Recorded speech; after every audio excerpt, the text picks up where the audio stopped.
We're back. We are back. And do you know what? It's been a long time. I'm made up he's back on. I know he's been busy. Mr. Andy, how are we? How you doing, Ben? You right, mate? Good to be back on the show, mate. Only us two tonight, though. Only us. But do you know what? I'm glad, actually, because we can have a good chat. And I know I've not been happy. You've not been happy. I feel like today's the day we've had. Feel a lot better today, lads. Yeah. No, definitely. It's good to see. It was nice to see all the training photos of all the players back again and looking bouncy. I mentioned it on my Twitter feed. It's the happiest sort of, like, I've seen Mo at training. You know, like usually when you see the photos, he's not even involved like at the beginning, but he just looks bouncy. I think the international break did him good because obviously Egypt qualified for the World Cup. He scored a couple of goals as well. Scored actually two very good goals. I watched the finishes. Typical Mo Salah finishes in the box and stuff. So hopefully that's a good little step for him with confidence wise going into the game Sunday. But yeah, it was nice seeing all the boys back at training. Looking forward to putting things right. Because as you know, Ben, although we're doing the show now, I've been speaking to you, for a very, very long time, and we speak during internet. We don't have an international break, me and you, mate. We carry on with the Liverpool stuff, and it's been a painful couple of weeks. Just saying, off before the show went live, just saying to stew on, 3 losses, and then having to wait for an international break to finish. That's been pretty painful, man. And I'm just really looking forward to now seeing the reaction, really, because this team needs to show a reaction, don't they? Oh, mate, it's been a long time. Do you know what? I felt it came at the right time. But just before I go into it, if you're just joining us, smash a like, subscribe. Shout out to Slot Baldy Red. I see you in the chat. As always, mate, thanks very much for joining us. Make sure you follow Andy on Twitter as well. Look, I think, Andy, we spoke about it. We've not been happy. We've had debates, good, bad, as we do. Ultimately, we always want the same thing, don't we? We have different views on things, but, when we speak properly, like on here, we understand each other a bit more. Because it's hard sometimes on message getting the points across. Yeah. Do you know what? I needed a break from it a bit because I was getting fucking frustrated with it. And I think we were a little bit hard done by because I think we could have done with a home game before the start of the international break. And I don't watch international footy, lads. We've spoken many times. So for me, I'm bored as fuck now. Do you know what I mean? I'm bored. Yeah. And I think this is the perfect game for Liverpool to bounce back. But do you know what? I just want to get your thoughts, Andy, because obviously I know you've been busy and you haven't really been on much lately. Hopefully you are now. You get a bit more. But what do you make of this season? Because it has been up and down, Andy, and what I want to get your opinion on is, something I was talking to the lads with yesterday, on the show. Do you think, for instance, with the changes that Arnie Slot knew it was going to be a bit up and down at the start? Just because, when you've got new players, yourself, Andy, your lad plays footy, you're involved watching footy a lot with your lad. Change is hard at the start, isn't it? Yeah.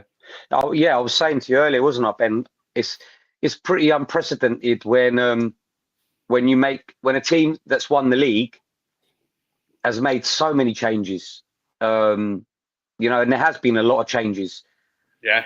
I'll go to Arsenal, for instance. Arsenal look more steady this year for sure because they didn't really get rid of anyone. They built on top of what they had. We haven't. We've actually, we've lost a lot of players. Gone and come in. Yeah. Exactly. It's gone like that. And then obviously you had the tragic, Diogo Jota situation, which, is still affecting. It's still definitely affecting the players. They all still speak about it in interviews and stuff. I only saw an interview recently with Cody Gakpo. Speaking about it again with Jota. So it's obviously, that's affected them. And I think it's sort of affected Arne as well. But in answer to your question, mate, quickly, is the start of the season, I think we're in a good position in terms of how we've performed. Because we haven't performed great, Ben. I mean, I've been banging on about it for a long, long time now that I don't believe that we're defensively, as a structure, we're not defensively strong how we should be. And I think Arne needs to get back to that balance of attack and defence. So in terms of, do I think also if Arne knew this was going to happen? Yeah, I think maybe, and that maybe is why knew there was going to be a bit of up and down performance. Yeah, and maybe that's why he's been making so many changes in games. I remember us always taking the piss out of teams where they were changing 3 fullbacks in a match and 2 centre backs in a match. We've been doing that since the start of the season.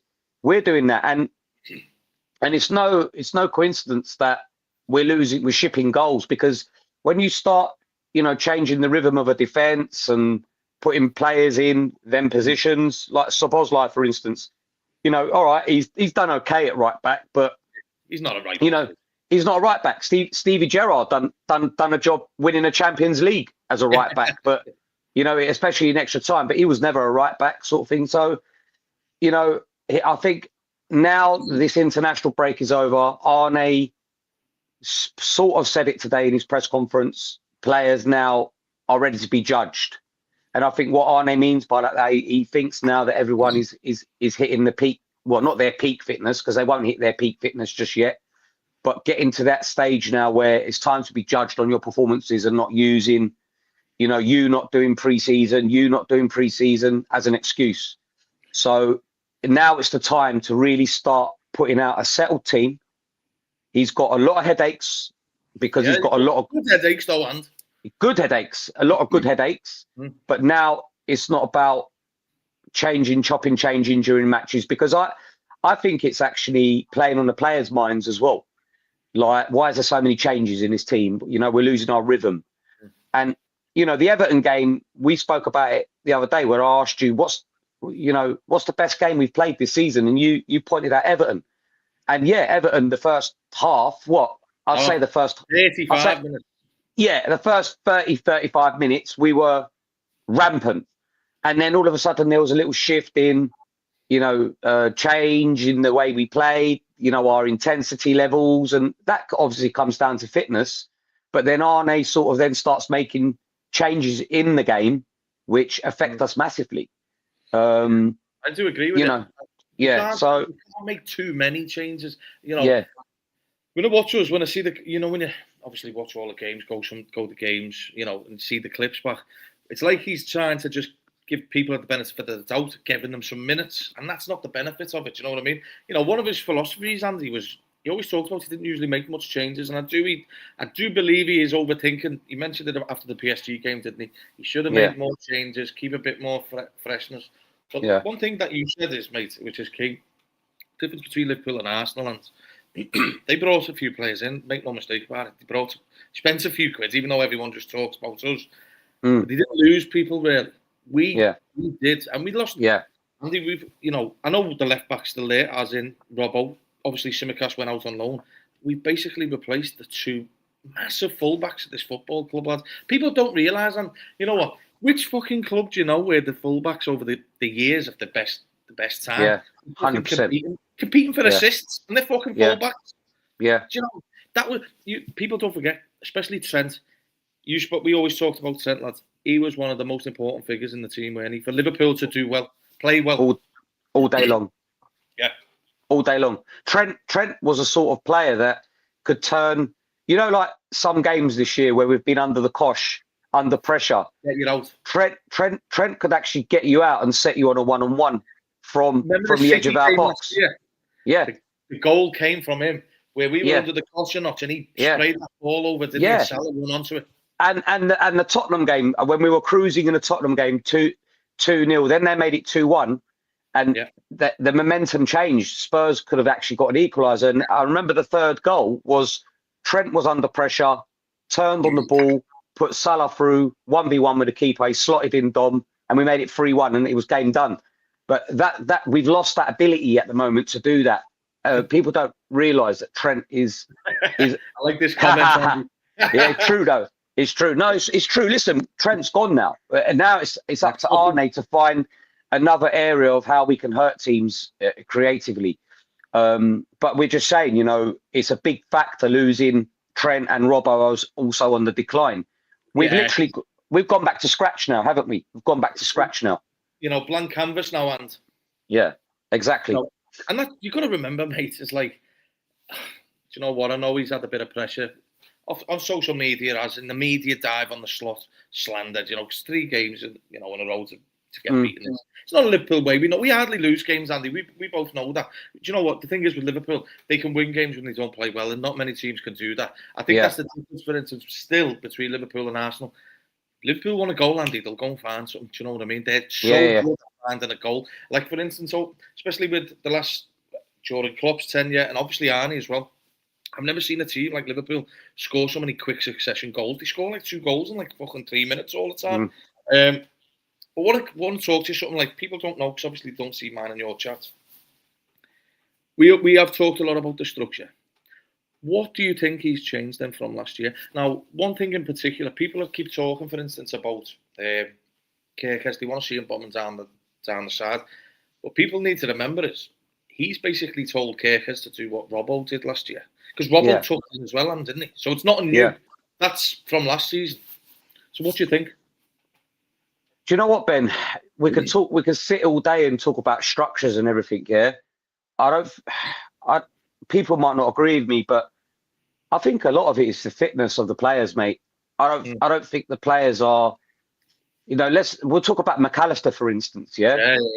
Macca is one of the biggest reasons of what we achieved last year. Yeah, because he was like, not the engine in the team, but he kept things ticking. He was the link between defense and attack. He been way up by the scruff of the neck a lot of times. Yeah, exactly. Yeah, exactly. And I think a lot of it is just individual performances, mate. I think players just not being good enough. And I'm going to put that down for now, the benefit of the doubt, to being unfit, to basically say we had a bit of a sad pre-season, which affected us going into the new season. It affected when you're affected mentally, it also affects you physically. I don't care what anyone says. I know that for a fact. And again, I don't think it's a massive structural thing. It's for me, it's between players not being 100% fit and Arne trying to strike a balance of. And the tinkering doesn't help if you're not 100%. Exactly. Just all season has just been. The perfect example, Ben, is the first game of the season. We're 2-0 up and cruising. I was in Cyprus in that game.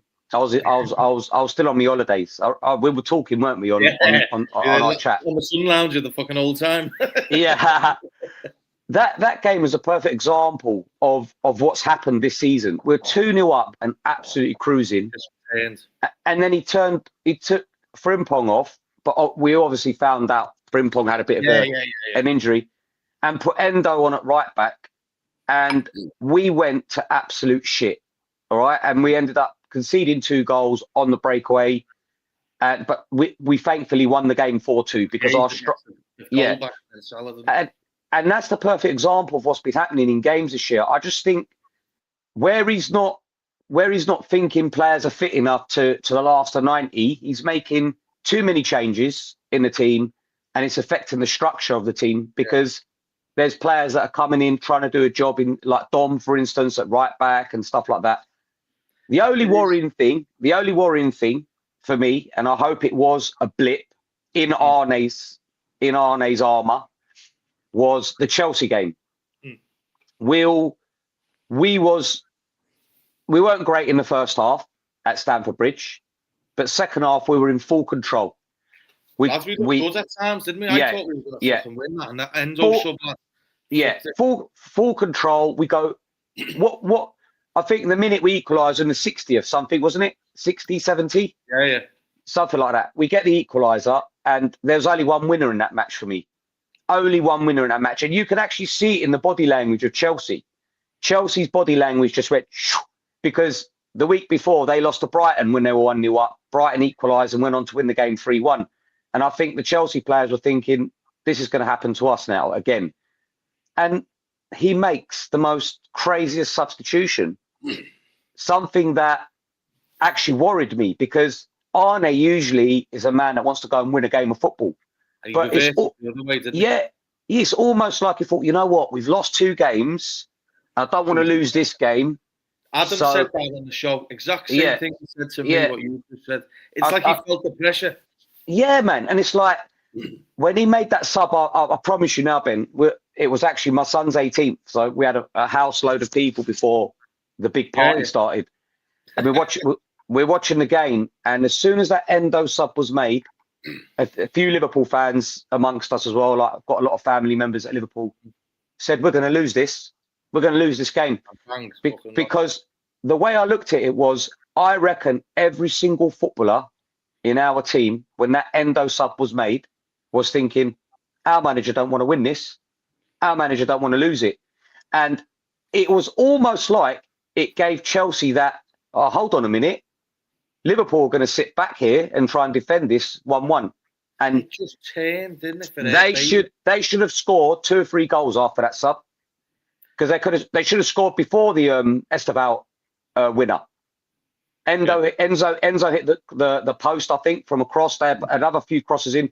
It was like a complete momentum, and that's what was bugging me for the whole of this 2 weeks. I don't mind losing games of football, Ben. It was the manner in which what the manager did there, and I'm hoping that was a blip. He went away for 2 weeks, thought about what he did, and hopefully starting from Sunday, which we're obviously going to speak about, we get back to the Arne that we know, ballsy, going for wins, and get back on that winning trail, man. And with fitter players, now. Well, I've had a few good games now. Wes always here in the comments. He said his mentality to just stop last season when the league was confirmed didn't sit right with me. And being in Dubai the other day, should have had them back in training as soon as the international games were done. And this is what comes off, Andy. You know, and I'll bring the question up about Machel in a sec. But this is what us fans will look more into things, lad, when things aren't going right. You get away with it when you fucking win. Yeah, I said it, didn't I, on my tweet? Why is Van Dijk and Salah on a beach? Why is Arne, still in Dubai? But that's because we're losing games, and we wouldn't talk about. They done it last year, but you don't give a fuck when they're winning, do you? Exactly. So it didn't. To be honest, I agree with a little bit with that comment there. Sorry, who was the comment by? I didn't see. Alan. Yeah, I agree a little bit with that comment. It didn't sit right with me, but a lot of it is because we're pissed. We're pissed because we've lost games of football. And maybe Arne just wants these guys to relax as much as they can before they get back into the action, clear their mind, because it's clear that's the summer massively. I'm not using it as excuses, and I've said this to opposition fans. There's certain opposition fans that thinks it's an excuse. I mean, my daughter, Ben, anyway, she's a sports psychologist. Yeah. She told me in the summer, this is going to massively affect the team, Dad. That's what she said to me. Yeah. And I said to her, why is that? And she said, because you're talking about someone that you're with every day more than your family. Someone everywhere around the world. Yeah. Like she said to me, it's someone that we don't know, but Diogo could have been one of these guys where a player walks into training and he looks down, and he brings them up, and that's not there anymore. And this is what she was explaining to me. And again, it's not excuses, because these guys human, Andy, they're not fucking robots. Do you know what I mean? Exactly, mate. And they will come out of it, mate. They will come out of it, because it's just a natural thing. But it is also a natural thing to be, mentally, impacted by this for a while, and it was nice to have a chat with my daughter about it, because, she's, like I said, she's doing football psychology, so she knows, she delves into all of these situations, and this was an unprecedented situation. And that's why I said to you today, it was nice to see a few more smiles around the training ground, especially after 3 losses.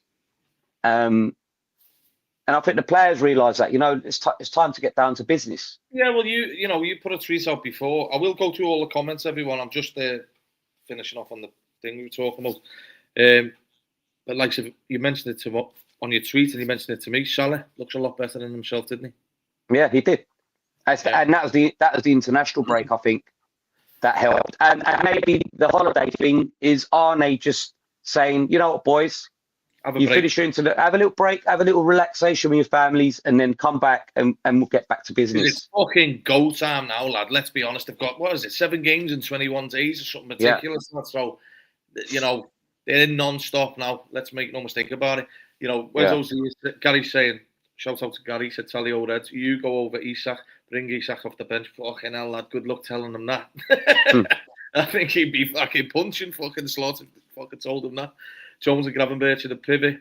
One would start Rio on the left. Do you know what? I want to talk to you about Rio in a bit, Andy. So remind me to talk to you about him. Because obviously you'll have, and you can talk about how, you know a lot more about him than most people. Whereas I was saying, but the system, the rhythm on the pitch has just not been there. So get them on the training pitch, drill it out onto them. I think that's the case, yeah. Problem is, though, they've hardly been training, Andy. Let's go back to fucking the bit, which was the first defeat. My head's fucking frazzled. Was the Palace. Well, they never trained. They never trained all week. Yeah, they were fucking in London, Turkey, London again, and then off on the fucking travels with the international. It's hard, isn't it? Yeah, well, Arne said it, didn't he? That week was quite grueling because they didn't even do they didn't even work on tactics and stuff. They had meetings, obviously, and analysis on the opposition. But I think at one stage you said they were for 2 days in the week they'd just done a 6 versus 6 on training pitches and stuff like that, which is not ideal really. But at least it's at the beginning of the season where we can make up for it now with this, especially for this next run of fixtures. Now I think we've got 4 out of the 7 games are at home, which is massive. Much needed, and much needed. Anfield is a place where the players feel comfortable. The players are backed by the fans and stuff like that, and it helps. And I think if the Palace and the Chelsea games were both at home at 1-1, we might have pushed. Yeah, we might have pushed on for the win. But the away games, that was a grueling week, and we hardly trained. Yeah, and do you know what, mate? In the heat of the moment, we all kick off. Me and you kick off all the time about it. Do you know? I'm still pissed, mate. You're still fucking fuming. I'm still fuming, mate. This is the thing, though, Andy. We're going to go into it. This is the comments. Getting in that ground Sunday and make them fucking bastards know. I just want to hear the ground fucking champions just wind them fuckers up. Because I'm telling you, lads, you can look, Andy. We always talk about it. You're never going to get perfection in footy. There's fucking no chance. You know what I mean? At least play well. Do you know what I mean? And put your all in. I do think a few players. I think some of the older players have let the newer players down, in my opinion. 100%. Have been shite, and we'll go into more depth on it shortly. But the crowd aren't going to let Liverpool have an off day on Sunday, Andy, are they? Against them fuckers, mate. No chance, mate. I'm gutted. I'm not there Sunday, so I'll be watching it, listening to that absolute shithouse Gary Neville, which I hate. I hate it when I watch games on the TV, Ben, because I've just got to listen to absolute crap from these commentators. I mean, Gary Neville, for instance, on the TV, he's so happy when we concede goals, and that's why. He's just horrible, bitter mank, isn't he? But I'm just looking forward to, like what you said. I'm really jealous of the guys that are going to the game because I suspect, just like us, me and you, and Liverpool fans, they're not been happy for the last 2 weeks, and they've just been winding themselves up, ready to go, bosh, straight into that crowd. Straight away, do you know what I mean? Yeah. But I did. Probably helped, Andy. I do think it will have helped. Yeah. I mean, I did one of my tweets, one of my long fucking ranty tweets I did after that Chelsea game. Fucking long. I finished it off when I calmed down after about 3 hours. Was Man United is the perfect game for us. Yeah. This is the perfect game for us in terms of the players and the manager, but more importantly the fans. Because if we were going into maybe a game against a mid-table club or after 3 losses, I don't think the fans will be as hyped up as they would be for a game at home to Man United. And we need to make them feel that. We need to make every one of them Man United players feel that, because you know, they're coming there with a bit of confidence. I don't know why they're coming. Yeah, I don't know why they're coming. Well, we sort of do know why, because teams analysing us at the moment see that we're quite easy to get at. Set pieces, you know, long balls over the top, we're getting caught out. So they've got confidence in that sense that they could come to Anfield and back-to-back win, lad. That's how embarrassing that shot exactly. Is. But that's what I mean. That's the sort of you know, team we're playing on Sunday, where they want to be going for that that first ever back-to-back win under this new manager. So we have to nip that in the bud from the start, mate. And that's down to the fans in that ground and the players to make the fans feel that after a couple of minutes. And this is what great comment from Wezzo, where he said, ground's got to be lively 20 minutes before kick-off and non-stop throughout the 90. And I agree. And this one here, he's in the lower main L1 right next to the Manx Sunday. Can't wait to give it to them. Lad, it's fucking tasty down there, lads. It's going to be tasty. I'm usually in L3 and that, lad, so I know how fucking close you're going to be, lads. You'll be fucking slapping them on the heads. But you know what, lads? It's I don't think it could have been a better game for us. The only other one that would have been great would have been a derby. Do you know what I mean? Yeah, definitely. Because do you know what, lads? You know, them players definitely felt that they've got to step up before the break. You can see it on the interviews and shit like that. Virgil van Dijk wasn't happy. Do you know what I mean? So it's go time now. You said something to me yesterday, fucking, and you went, "This is where the new players announce themselves, innit?" Yeah. I said it today on my. You know how I like doing my pre-match tweet, where I'll sit there trying to work out how many characters I can get into my tweet. But yeah, I just said excuses have got to stop now. Excuses of players' fitness and lots of new players coming in and stuff like that. And excuses have got to stop now. Now it's got to be, let's show why we won the league last year, because we fucking pissed the league last year, mate. Yeah, I don't care what people say about Arsenal and they had this and they had that. We fucking won the league at a canter. And we need to go out and show on Sunday, but not just Sunday, moving forward. This has to be the spark now for the rest of the season. And these new players have to go and announce themselves. Florian Wirtz, you know me, I love Florian, and he ain't even been as bad as what people say. What is going on? You know that people fucking shite that keep talking about that. What the fuck? Oh no, it's pathetic. It's embarrassing as well. But people like Flo, Alexander Isak, Kirkes, Frimpong. What you're saying, lad? The player caliber you've just named. Exactly. We talked all month, and you were like, "Fucking no chance." Yeah. No, exactly. These guys now have to announce themselves, and the guys that have been there before have to take them with them, man. And Sunday is the perfect game for that. Do you know what's mad, Andy? Lads? Like fucking, they are shite. We'd never stoop that low. They are garbage. Do you know what I mean? Yeah, they are. In the last 2 years at Anfield, lad, they've fucking been worthy at their points. I'll be honest, mate. They should have fucking won last year. Remember Maguire at the end? He could have fucking won the game. Yeah. No, I remember the away end, lads. I've never heard it so fucking loud, lads. That's what I mean. That fucking scored Martinez. But you know what? There's something that I think as well. What's a good thing is that which benefits us. They haven't got a lot of time to also think about how to go up against us. Like, they're all teams, players coming back at the same time. There's only a small gap. We know more than anyone what we've got to do. And I'm sick of people fucking saying they're worrying about the opposition. Stop worrying about them. Exactly. They'll be fucking shitting themselves about us, lads. Yeah. You know, if the tables were turned and they were good again and we were shit and we knew they needed a reaction at Old Trafford, we'd be like, fucking hell, it's going to be some fucking game this. We're in for the game. They know Liverpool are coming out the blocks, lads, and going for them straight away. Do you know, if I see any Liverpool player fucking pissing around, lad, I'll be like, fuck off. If you can't get up for this game, mate, don't turn up the next one, because it's the game I look for every fucking year. This one, the derbies, the Old Trafford games, you know what I mean? Mate, if you want to make a name for yourself, this is the one. And I think there's a few... the new players, what an occasion this is for them, Andy. Fuck me, lads. It gives me goosebumps thinking about it. Imagine fucking Isak burying a few goals, lad. The fucking beautiful goal at Anfield, you know what I mean? 100%. Oh, mate, that's where he makes...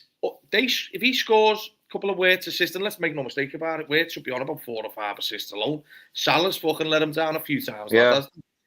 These players, mate, all that shit talk that's been happening, all them divvies in the Northwest fucking tweeting about the likes of fucking Isak, it's finished, lad. Yeah. We need to make everyone worried again. As I was here saying, Bakir gets red card. Fucking, I tell you what though, mate, I think the slander on his name's been way over the top, Andy. Yeah, it has been. It has been. He's not been that bad. He's not been that bad at all, mate. He's just been the product of a team that's not defending well as a unit. He's been a bit overeager as well. You know, the goal, the Palace goal was silly, but I'll put that down to just inexperience. 21-year-old probably would have done the same thing at Bournemouth. Yeah, Bournemouth last year, he would have done the same sort of thing. You know, he's not been bad at all, mate. I just think in general the whole team has been underperforming. Arne Slot has underperformed. You know, and like what you just said there now, stop worrying about teams now. Just let them worry about us. I mentioned on your show yesterday, Arne should be sitting there with a team sheet, the front four of Wirtz, Salah, Isak and Hugo, and thinking, fucking hell, we can fucking annihilate anyone. now, exactly. And now I've got to build what's behind them to support them. Do you know what I mean? And he's got to, that's what I think he's been getting wrong, just trying too much. Now's the time to stop all that. As well. Play a team. You know, people, I've been reading, I mean, I'm sure we'll go through what lineups and stuff we think is going to happen on the weekend. But, mate, I'm shoving them all in. Wirtz, Isak, Hugo, and Mo. They all start for me Sunday. They have to. That's my personal opinion. And then you could bring on a Chiesa, who's probably raring to go. The unpredictability of Rio, who might have to come on. Hopefully they don't have to come on. You know what I mean? Hopefully we've won the game comfortably rather than having to bring them on to do something. Do you know what? I want to go back to Wes's comments, actually, Andy, because this is something that I'm glad I've got you on today, because we've had many debates with Szoboszlai, even in the summer. Do you know what I mean? And look, I think Gravenberch is always going to play because he has to play. You know, he's known as the defensive side of it in the midfield. We know that. Yeah. He kind of grassed the manager up, didn't he? Again, after was it the derby? Yeah, it was, wasn't it? Because he scored, yeah. He said he'd been given a bit more of a free role. And that was a bit like, well, one, you shouldn't have told everyone. And two, who's fucking playing the six? Do you know what I mean? Yeah. But I want to bring this for me, Maka is our best midfielder, in my opinion. All day long. He's like a little Modric for us, isn't he? Cools the game down, gets it going. I could tell Maka wasn't right, because usually Maka's happy to go and get the ball off the centre half. We know that. You know, I know he's not the quickest player, but he's got that little Thiago bar where he scans everything. He knows. He makes time for himself. I can never drop Maka, and that's the hardest part for me. But I know how good Szoboszlai's been this year. How's he going to make this midfield work? Because for me, Andy, I'll be honest, I know some people are saying, no, we should come out, blah, blah, blah, go back to last year's midfield. I wouldn't be dropping Florian Wirtz either, Andy. No, you can't. Yeah. You've signed Florian Wirtz for 100 million quid. He's got to play. Simple as that. And I'm sure the owners who've spent that money want him to play. And I'm not saying... Right, lad. John's fucking nearly had a heart attack spending all the time. Yeah, exactly. you know, at the end of the day, I'm pretty sure that don't have anything to do with the team and what team Arne picks. But you know, you talk about the midfield. Arne's got to be brave. It's either Dom or Maka that start in that match, or games moving forward. Personally, I think because Maka was away with Argentina during the week, I think maybe Maka sits aside and he plays. See, that I understand. Yeah. I massively agreed with you on Twitter the other day in your tweet. You get knobheads talking about Maka needs to be dropped. Yeah. Who's the cooler of the game of cooling the game down there? Because Dom is not that handy. And this is something, you know, we've spoke about it. Do you know what? I do like Dom, right? But my issue is he's and I don't mean this in a bad way. This is no slander to his game at all. But he's created an issue for the manager, because I don't think the manager, Klopp especially as well, they don't know where to put him, because we've got so many good midfielders anyway. Yeah. Where would you put him then if Maka starts? Because most people will say he has to start. And Problem is, then you go, fucking hell, is that him right back then? And I don't want to see him at right back. No, I hope I don't see him again at right back. Yeah. The only time I ever want to see him at right back is if Frimpong and Bradley are injured. You know, but they're not. They're both available. But with Dom, mate, I think McAllister for me starts all day long in that team when he's fit, and I think Arne Slot needs to be brave with his decisions. There's going to be games where I think Dom will start, and there's going to be games where Maka will start. It all depends on the opposition. So, for instance, these low block teams, you don't need Dom. No, you don't. Because he can't run anywhere because everyone's packed in their penalty box. You want players who are good at knocking the ball around. Exactly. You need a Florian Wirtz in the 10. You need a Maka, you know, feeding off him and trying to, you know, having two players that can do that is better than having just one player that can unlock a low block. So, but again, one of the biggest issues has just been Maka's fitness. And now that he's had the games, you know, people going, oh, why are you playing him? People who haven't played a game of football have to realise when you are not fit, you need games to regain match fitness at the end of the day. So, you know, Maka needed to play in them games at Argentina. And look what happened. He played 90 minutes, he scored 2 goals. That is, are people going to tell me now that ain't going to be beneficial to Liverpool, that he's done that, scoring 2 goals? You always start slow, Andy. By the end of the season, he'll be one of the fucking main players that are winning games for Liverpool. People exactly. Fucking hell, if he was going to Real Madrid, everyone would be fucking going mad. Do you know what I mean? Yeah, exactly. And you know, with Maka in regards to Sunday's game, I think only because it was the international break. And I know some people will say, yeah, but he played in the Burnley game. But you know, again, I think with the Burnley game, he didn't play much for Argentina. In that round of I think he sat out one game completely in the first international break, and I think he come on for like the last 12 minutes. So Arne wanted to give him minutes in his legs, and that's why he played him. But I think because he's played 90 minutes, and I think their game was at like 2 a.m. English time, so he would have come back on Thursday. Obviously, all the players trained today, but yeah. And I've seen him in all the. He's been involved in all the training anyway, Maka. So he's raring to go. But there's no way you could tell him you're fucking sitting on the bench. Yeah, but that's the issue. Will he sit him on the bench on Sunday because of the fact that he played 90 and got back quite late? That's going to be one of the decisions he needs to make. Question is though, Andy, do you know what I would say is, and I think this way Slot can use it as an advantage. Do you think they're going to sit in at Anfield United? Because if so, they can't sit in because they're shit. They can't defend, mate. But I know they're going to be cautious at Liverpool because if they open up, they'll get destroyed. Let's make no mistake about it. No, Liverpool, they will. Yeah. But does the manager start Maka and bring Dom into the game so that the later the game goes, the energy can pick up again? Because that's where our problem is, Andy. You know, I know Wesel goes the game a lot like myself, and you go as well. I'm sure some of the other watchers is. The problem is we go like that at the minute. So we need to keep going up. Do you know what I mean? Yeah, he might think that. He might actually say that to himself. You know, let's get the energy.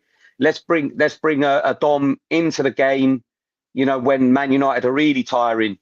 You know, and Maka might well start. Mate, I hope Maka does start because I love him and I think he needs to play. But in terms of that situation with the midfielders, we've got so many games now, Ben, that you're going to find Dom on the bench. You're going to find Maka on the bench. We've got a lot of games. And this is one thing that Arne alluded to last year, where he said one of his biggest problems around that February-March time when we played in the Champions League and lost the Carling Cup final was that period of time we were fucked. Yeah. We were so, you know, you was at the game at Wembley, weren't you? Yeah. You know, we were so lethargic in that game. It was, and you know, the PSG game, which was 3 days before, you know, we were excellent in the 90 minutes, but when we went into that extra time, we were dead. You know, so he's going to be changing things a lot more this season, I believe, than what he did last year. The only thing I don't want him to change is Players in, for instance, changing the defense all the time is a big problem for me. Changing the midfield as well. Yeah, exactly. Changing a midfielder or a striker everyone does that, freshen their team up with creativity, or putting a striker for to get us a goal if we need a goal, or put him in a team to score a goal and get confidence. You do that all the time, but changing your defense the way we've been doing it has to stop. That's why Arsenal is so good, Andy, because he leaves. Exactly, mate. We spoke about that. I said to you, I can't see a team, if it carries on like what we're doing, winning a league. You don't win a league of football. We've seen it a few times, mate, in previous years. Brendan Rodgers' Liverpool team, I went to every single game bar 3 matches. Basketball match, lad. They were one of the best attacking sides I've ever seen, mate. It was unbelievable, mate. The way we used to absolutely strip teams, but then they used to do it to us at the other end, and that's effectively why the other fucking end, and it's happening now. What? That's why we never won the league that year. When obviously, the Stevie Gerrard slip and stuff. Oh, that had nothing to do with us losing the league, Ben. We lost the league that year because we conceded over 50 goals. Do you know what I mean? So we can't have that this year, mate. He's got to start playing a steady defence, where everyone knows their positions, how to defend, how to attack, get that balance right, and go and support that front four of Wirtz, Isak, Hugo, and Mo, and then you could even throw Cody in there as well. And it was nice to see. We'll go on to Cody, but it was nice to see him grab 2 or 3 goals in the international break as well, because he's been stuttering this season, I felt. He fucking has. But that's what Arne needs to do now. Just build a team to go and support that front four, because that front four is going to tear everyone to pieces, mate, when they're all fit and firing.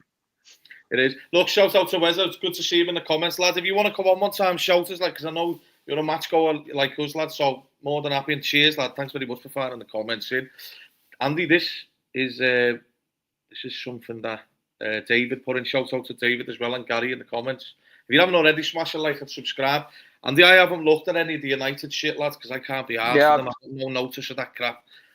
But he's saying Mbeumo and Ahmad are out. That's a big blow for United, if so. Well, Matt, I didn't even know that. I didn't know. So I must have come back to it. But I'll tell you what, we fucking lose now. I'm pissed even more. Once finished, it's done. Can I be honest with you, Ben? Sometimes I don't like it when big players are out for the opposition. And that's even fucking fair. Yeah. So, that, like the Chelsea game, for instance, I think Liverpool players, sometimes they're looking at that Chelsea team thinking, hold on a minute, they've got no back four. The Cole Palmer's out. It sort of like makes them relax a little bit. That's what I believe. And sometimes when you read that about Mbeumo and Ahmad being out, they're quite dangerous players, them two. Let's be honest.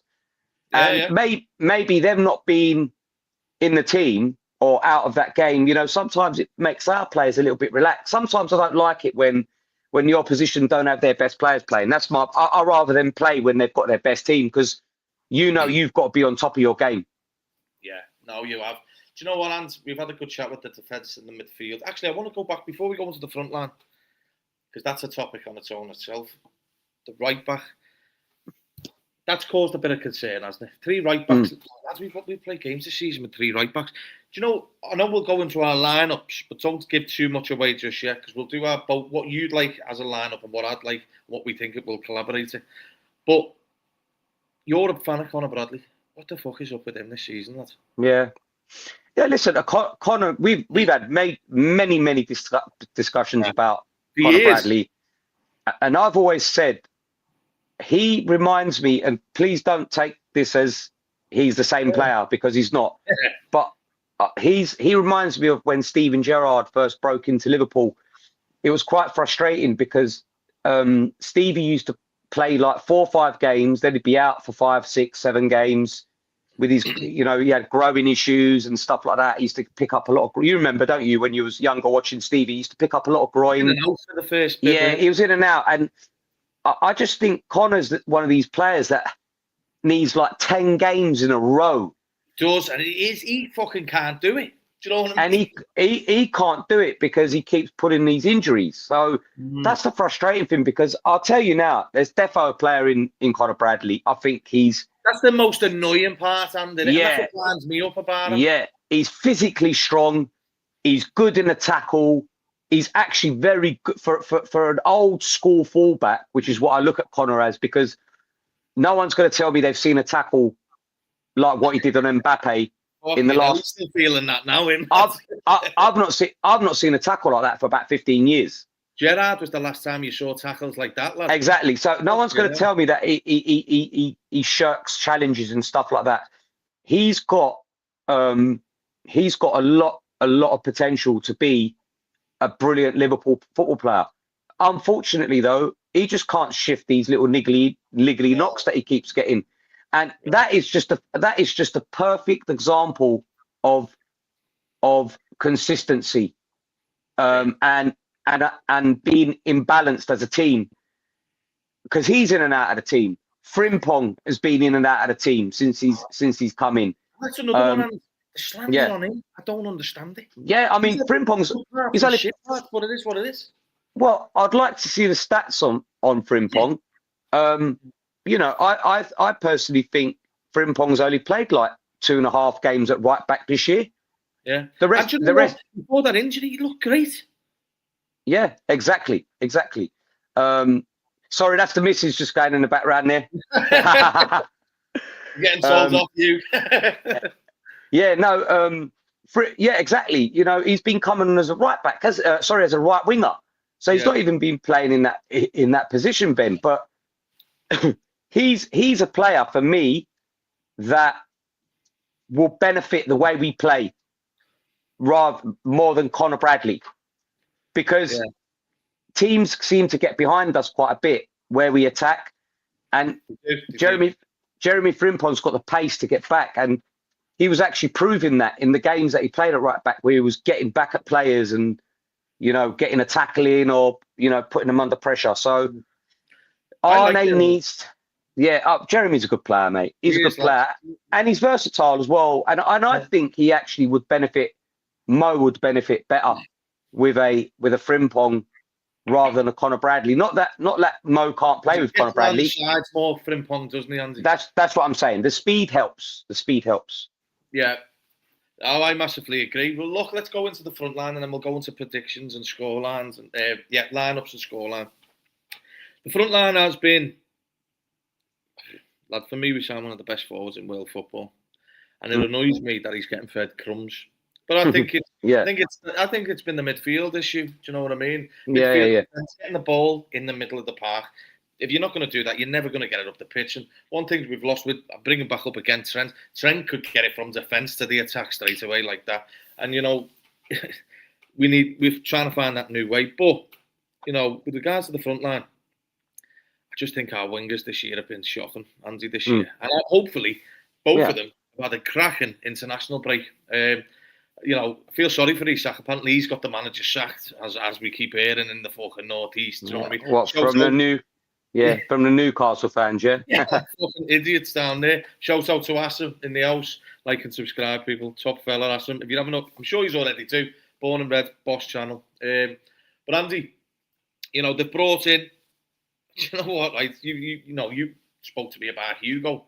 You know, I didn't watch loads of the German footy with him. Do you know what I mean? Frankfurt, but mate, what a player he is. Do you know what I mean? He has been. Yeah. I think he's been our best player this season, Andy. Yeah, he's. I loved him from a long time ago, innit, Ben? When we were speaking about when he was linked with us, I was like, Ben, you need to check out this kid. He's got. Question for you. Do you think? Remember the Spurs game? You know, because you said put that on and have a watch of him. I think he's massively matured since then. Yeah, he's had to, innit? Come into a club like Liverpool. He's just a player that's just he's cocky. He is. He's cocky. I mean, the man's scoring a tap in against Southampton in the and you know, there's only one reason why he did that, and that's because Isak scored in that game, and that was a reminder to fans. Hugo Ekitike plays for this football club too. Don't forget who I am, by the way. Yeah, exactly. And that's what I love about him. Although I didn't love what he did, because I felt that actually cost us against Palace, because we could have done with him against Palace. Especially in the second half when we were going for it. Exactly. So, Hugo Ekitike, I said it on your show the other day, and again, don't quote me like I've said about Connor Badley being, Steven Gerrard. Hugo Ekitike is nowhere near a Thierry Henry in terms of ability, but he's got that Henry aura about him. He's got that cockiness and that arrogance, and he for me, it has been our best player in that front line this year, along with a guy that Arne doesn't fancy at the moment, Chiesa. I think them two have been our most sprightly forwards. There's no ways they've been our most sprightly forwards, but it's now time. I mean, with Isak, you can't judge Isak, man. The guy was with the ball on his feet. I think he's looked great. He's just had hardly any chances, and the chances he's created himself and what he's actually scored every one of them. They've been close. Yeah, definitely.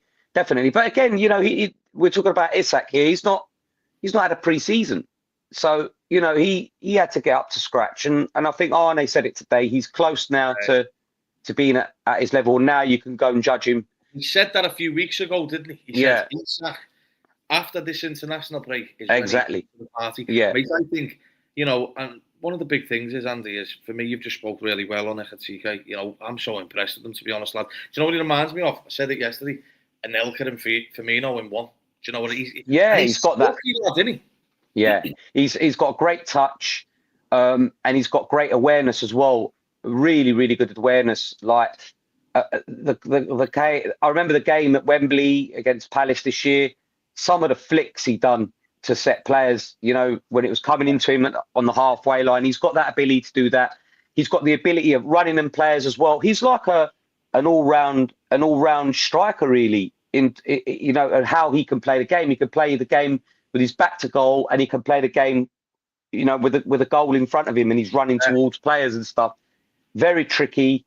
I was very, very gutted that he got injured against that Galatasaray, because for that 5 minutes that they played, all of them on, all three of them, and Wirtz, there was a couple of times where we done some nice combos. I think Isak got put through and stuff like that, and then he got that injury, which was a bit of a shame. But that's the start of things to come, because we're going to be seeing a lot more of that.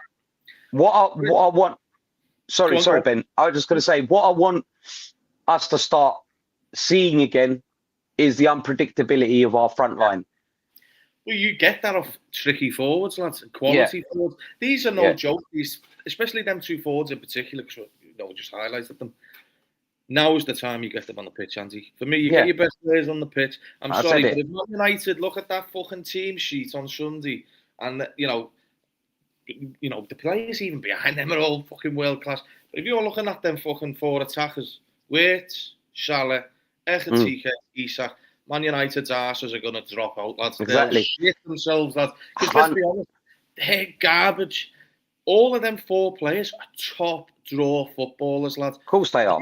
If they start getting it working, lad, can you imagine the interchange and play? And you don't need to hold them down in position. Yeah. Just let them fucking float around. Yeah, lad, 100%. Players will just forwards, lad, know where the fucking goal is. Mo, I think he will benefit. I think where Mo's fucking had issues this season, Mo struts around, I'm the big man. I am Mr. Liverpool. And I think it's affected him a notch. He might not be Mr. Liverpool anymore, Andy. He's getting on in the football age. Do you know what I mean? Obviously, he's still not fucking 50 years of age, for instance. But I mean, in football terms, they class him as an older player, which, I understand. However, the players Liverpool have bought in are to take on the mantle. Yeah. He needs to pass the ball a bit more to them, Andy. Yeah, and I've said Gakpo as well. He's trying to show off a little notch. No, I'm one of the main players at Liverpool. Yeah, and I get it. But the players that are coming to Liverpool are no fucking joke, lad. And I'm not being funny. You have to get them on the pitch. If a ball drops to Isak in the box, Andy, you know what he's like. He's not. He's 100%.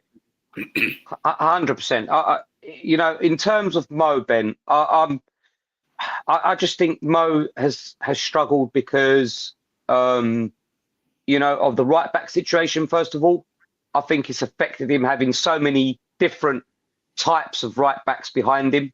Yeah. You know, so he doesn't know what run to make and stuff like that, and he gets a little bit crossed in between. But you know, in terms of what you're saying about the passes, see, I think he's been trying to do that too much, trying to find that pass. Like, and how many times has it been getting blocked because he's tried to do it too early or stuff like that. I actually think he's almost taken it upon himself. I have to disagree with and I heard you guys talking about it the other day in terms of he thinks he's Mr. Liverpool. I think he's actually trying to help the new players a little. You understand what I mean? No, yeah? I do know what you mean, but I think he's actually trying to help the players too much. The new players too much. He's trying to find them. Like there was a couple of times, you know, in the last 2 or 3 games where you're actually saying, why are you passing it, Mo? Do what you usually do. Yeah, you know, go in and drive in and score. He's actually trying to find the most ridiculous passes to our players, and they're just getting blocked out, and he keeps losing the ball. And you know, you could look back at the highlights and see exactly what I mean by that. I just think where the comment he made a few weeks back when he said, you know, my job now at Liverpool is to help the new guys maybe you're right. Maybe you're on. You know, to come in and settle and become the next Liverpool legends. I think he's taken that upon himself a bit too much. I think he must have gone away in that international break, and I'm hoping he's thinking, fuck that. I'm going to show the new players what I've been doing since I've been here, so they can then feed off that in that way, rather than me trying to help him with passes and stuff like that. Because, mate, some of them games, Ben, I was getting so frustrated, mate. He's trying these crazy fucking passes in between defenders, and they're not getting to any of our players. And he gets frustrated and balloons it over the bar and shit. And exactly. Like, come on, Mo, fucking hell, lad, you're better than that. And that's the frustrating thing. He knows he's at the end of his career. You know, I personally, I'll be honest, I think this will be his last year, in my opinion. No, I do as well. He will go at the end of the season, and I can't speak a bad word of him. He's fucking. He's a superstar, lads. You know what I mean? He's propelled himself into the top 3 players at Liverpool. It's ridiculous, isn't he? Yeah, you know, but I think they were offered the big deals, in my opinion. I know we're talking about United, but I think they were offered the big deals, in my opinion, because they know Mo was going to get that Saudi move, and that funds the whole fucking thing. Do you know? Well, we like. No, I agree with you. We like to think that our ownership and the people that we got in charge of football are quite clever people, and they are the shrewd, aren't they, with what they do? But yeah, I would have thought they would have tied Mo down for the next 2 years with the feeling they can get a fee for him. That's exactly what I thought. Yeah, Andy. That's why they're on the 400 grand a week. I don't think they see the value with Virgil going. I think he's got a lot longer, to be honest. I think Virgil's got another 4 or 5 seasons. Fucking 10. Yeah. Well, I just think he's got that because he's never relied on his pace. Virg is dominant in the air, which he's always going to be because of his size. As long as he keeps himself fit, they probably look at Virg as being there for a longer haul than Mo. But you know, that'll be a story for another day. But in terms of on that fucking but in terms of the front line, I totally agree with you. I think Cody's underperformed, Mo's underperformed, which hasn't helped. Cody's more of a worry than Mo for me because I know that Mo can turn it on just like that. Well, we've done it that many times, Andy. Yeah, Cody. Last year. Yeah, Cody worries me because he's becoming too predictable in what he does. I seen your comment yesterday. You mentioned it, and something we both agree with. But I do remember you said this yesterday. Yeah, I just think he's become too predictable in what he does. Because I don't think he has the pace to be a left winger, like or not. I don't get me wrong. I think he's got pace, but you know what I mean. Just that explosiveness away from a 1v1. Mark pace, didn't he, to get him up and going? Yeah, like Diaz and with Rio as well. You know, I said it to you. I think personally, in the next few months, Rio could really propel himself as a first teamer because he's unpredictable. And what I want to see is the unpredictability of what we had with Mane, Bobby, and Mo. Yeah, that was. No one knew what to do with them three. I think we've just got to get them on the pitch, TK. Yeah, that's what I'm saying, and I think we can get to that. Sunday, fucking put them on. 100%. Mate, you know, I don't know if you want to get into the lineups, but that's my. All right, shall we go? Do you want to do yours first? Your team. And then look, before you do, if you haven't already, smash a like, subscribe, put your lineups in. Just before you do yours, I'm just going to quickly go through Gary's. He's got with Mama Billy. I'm happy, to be honest. I want to see more of him. I thought he's brilliant against Chelsea, Andy. Just frimping. Frimping. He can ping some. If he pings some Trent passes, we'll be happy. Can I say Van Dijk, Rob Eatson, Jones, Gravis? Is this a Spanish team? Yeah. I don't know. All I've been bevying for some reason, and I can't fucking read it, but I can't see a drink anyway. And who's Hugo? Gary, fucking hell, lads. Get your glasses on. He's going 3-1. Hugo Extra. Do you know what, Andy? Still a good team. I just don't know how you can't play your shot, lads. Yeah. Isak is playing, mate. Yeah, he is. Because lads, this is the big job that Slot's got. Yeah. Regardless of how good TK's been, Andy, and I'm not slandering him, but he's actually first main number 9, lads, for me. Well, he is. The thing is, people need to realise as well is, although Hugo is a good number 9, Hugo's a good all-rounder. He could play anywhere in that team. He could play the 10 if Wade sat on the left, lads. He could play on a 10. He could play as a 4-4-2. He could play on the left-hand side of an attack. I've even seen him play on the right-hand side of an attack. You know, the other day against France, he played. Actually, it was the first time I've seen a 4-4-2 for years. He played 4-4-2 with Mbappe. He was a bit. There you go. There's your evidence. It's gonna fucking work with Isak. Yeah, exactly. He actually played a little bit further forward than Mbappe at times in that match. So, listen, my team on Sunday is Marmite Dashvili in goal, Frimpong right back, Ibu centre back with Verge. I'm going Kirkes again at left back. Yeah. It's a shit now, Andy. Let's be honest. Yeah, my midfield, and this is only because of Macca's situation with the international. I think he goes Dom, Grav, Florian Wirtz, and then I'm going Hugo on the left, Isak through the middle, and Mo on the right. That's my team. I agree with you. That would be the team I'd go for, because I knew your team anyway, because we spoke about it the other day. Yeah. But I mean, it's the team I would. But do you know what? If he's brave, right, he puts Szoboszlai on the bench. And I know that before people kick off, what I mean by that is, if you got Graven, because I don't think United are going to do much personally. I don't think they'll have chances. Every Prem team does. Yeah. But if he's smart, I think he'll look to use Szoboszlai in the second half with Chiesa running again, because I think our drop-off's been terrible. Andy, in the drop-offs, like for instance, the Derby game, you know, you asked me about which game I thought we were good. I mentioned the Derby to you privately. 35 minutes after that, Liverpool, which like it was playing for an potato, lads, just throwing the ball away. It's terrible. Levels dropped. And I think Szoboszlai brings the level up. Do you know what people are talking about? Like, for instance, when Salah goes the AFCON, I wouldn't be against seeing Dom out there on the right. And I know that's not his position, but I think Dom's best trait, Andy, is getting players to go and press with him. Because we haven't pressed well this year. We haven't. Yeah. And he's probably the best presser.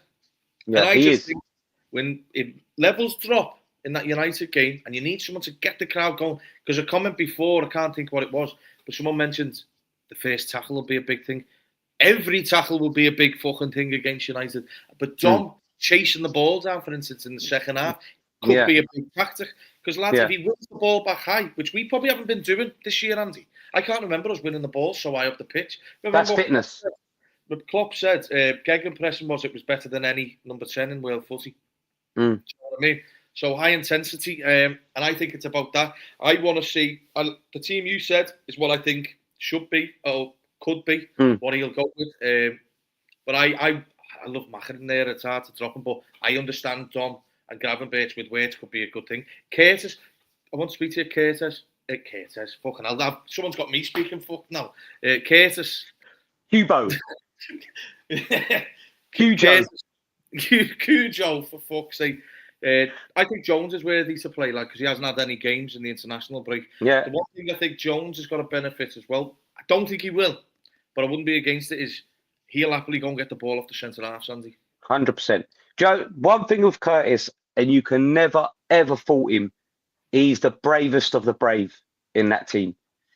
The only thing that he does, which frustrates all of us, and I'm pretty sure it frustrates you, is sometimes he holds on to it a little bit too much when he's got his back to our goal in our fucking half. Makes you get a bit fucking panicky. Yeah, it's like, what the fuck are you doing, man? Release it, let it back. But he's so brave, and do not be surprised after all of our lineups today that Curtis starts on the weekend.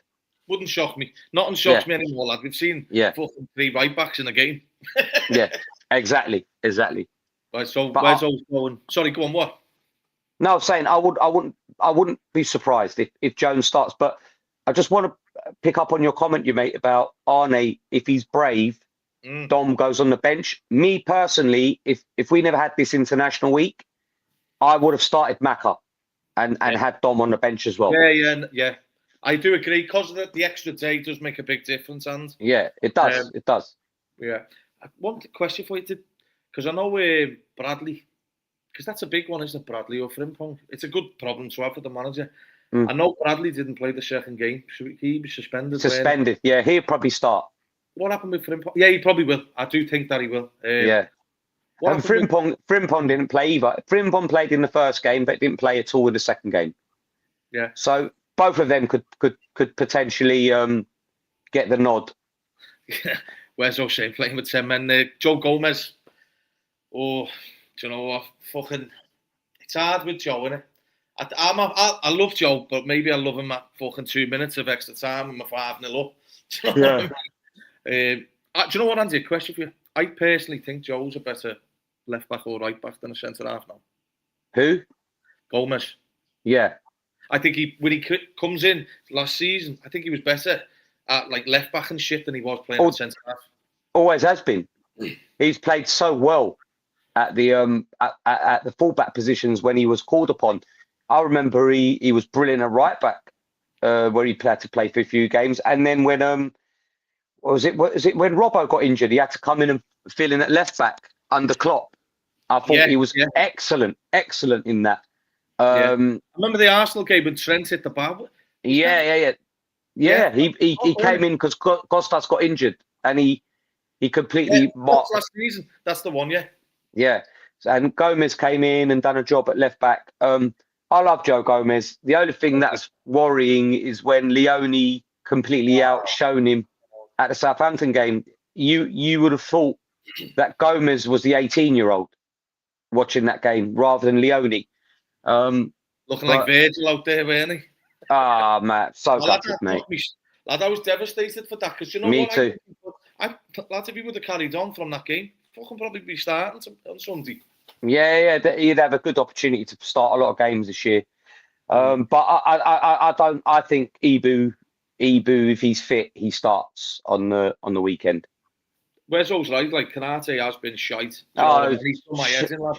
Shocking. The balls off the top. He was playing at Galatasaray, lad. He nearly put some mate, he's playing like a complete twat, Ibu, and he's another one that he needs to really step up, mate, his levels, because he's not been good enough. And lads, if he thinks he's going down the till, he's going Real Betis on the all day long. Raul Vallecano. yeah, real talent about Leone. Saying this. I'll put this question to you, lads. Do you expect Slot to go strong against United, then rotate first Frankfurt? Oh, all day long. It has to. How can you not? He's just lost 3 games. Mate, I'll tell you what, you know what, right? Consider the fucking pod over if we get beat on Sunday. It's fucking chaos, lads. Well, so, imagine if Arne's thinking about Frankfurt ahead of the United game. This is, lad, this is his biggest game, lads. He's under pressure, Slot. And I mean, he is. I agree. The spotlight's on. Do you know what, right? Yeah. The awkward thing for Slot is, Andy, before we go into predictions and wrap up, is that I think with Arnie, coming first didn't do many favours. The pressure and standards went fucking skyrocketing. then the money gets spent. Look, don't get me wrong. He probably didn't ask to spend 450 million. I think Edwards Hughes went, we're fucking making a stake. This was their summer, in my opinion. And let's face it, any manager would have signed off on them players, and look at the levels and calibre of them.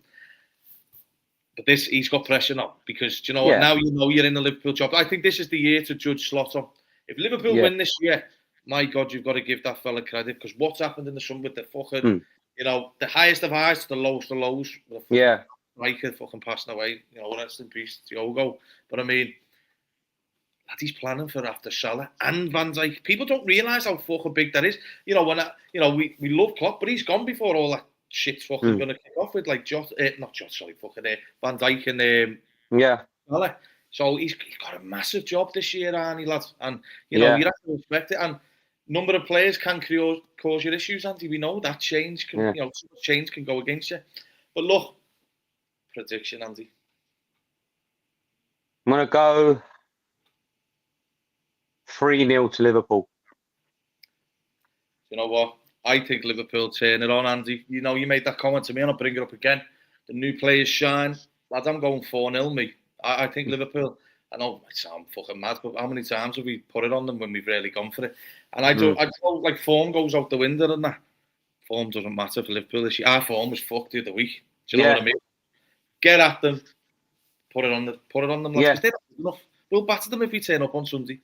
100%. I mean, I would usually go like a 3-1 or a 2-1 or something like that. But I one of the biggest things I want to see Sunday, Ben, people might say, "Oh, you're right, fucking picky," but I want to see.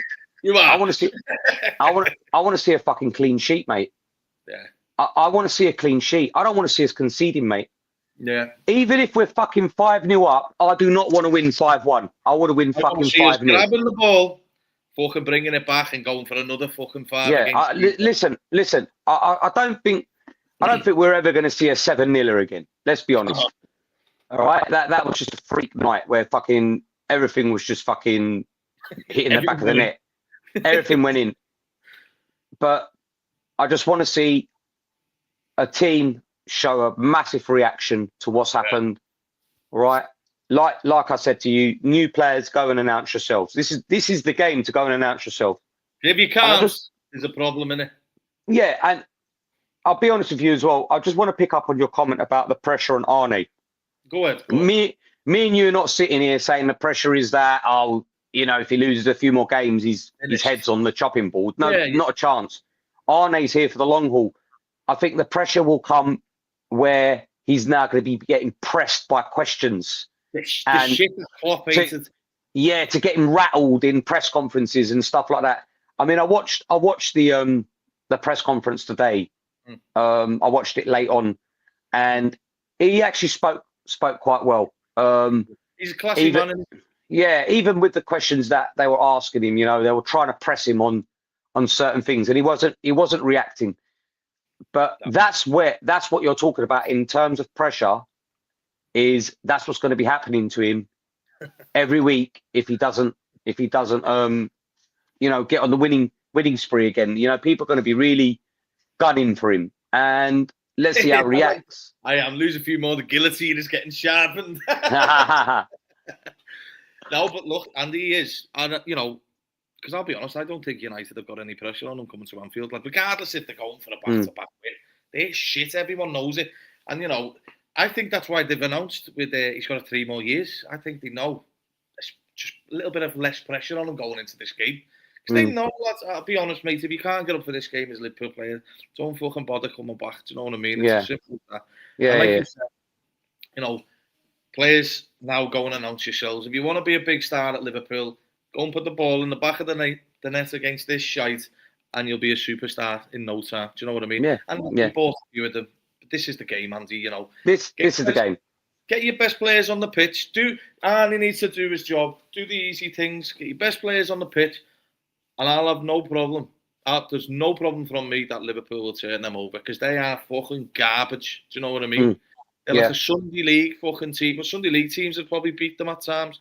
The only game I thought they looked hard done by was the Arsenal one. They should have beat them at the start. Yeah, they should have. Yeah, I mean, listen. Let's have it right. They're gonna come there, with confidence. And again, we said it at the beginning of the show. I don't know why they are going to come there with confidence, because they're not fucking good. But last year we were a brilliant side, and they they were poor last year, and they came and got a 2-2 draw. That fucking won, lads.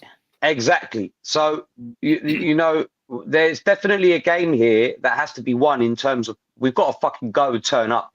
Do you know what, Andy? Do you know when you win all the time, you take your foot off the gas, and I think that's what happened last year. Now Liverpool's backs in against the wall.